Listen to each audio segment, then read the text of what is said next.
Hi, welcome back to the channel, and a bit of breaking news. That's why I'm not quite in the full setup and looking a bit dishevelled. But a bit of breaking news and non-NFL news, I think, which is the important bit. This concerns the USFL and the XFL. Now, a report coming in from, and I want to make sure they get the reporters right. Tim Basing, Dan Primack, and Sarah Fisher from Axios claiming that the USFL and the XFL, the two spring leagues that have sort of tried to not compete with, but at least grow the attention of spring football, they are looking to merge. The report from Axios again lays out there's a few complications that need to be going through. I'll just name the first one. Fox Corp owns the USFL, while the XFL is owned by Dwayne "The Rock" Johnson. There's obviously different broadcasting situations because ESPN, Fox, and NBC all have their various fingers in things. So how's that going to be divvied up when the new thing?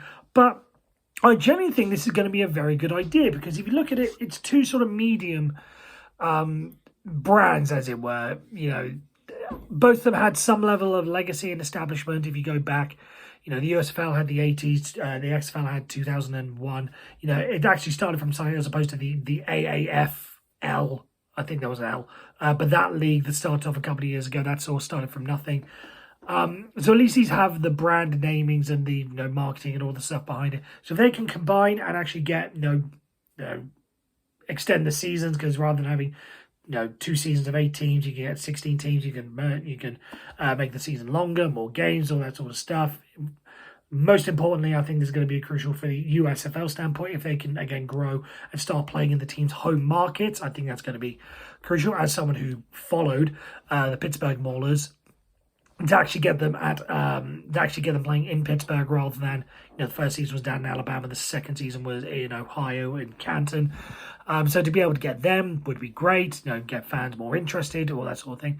I genuinely think this is something that could work. Again, it's not going to be like how big the USFL was originally in the 80s, where they then said, "All right, we're going to move and compete with the NFL and play in the autumn."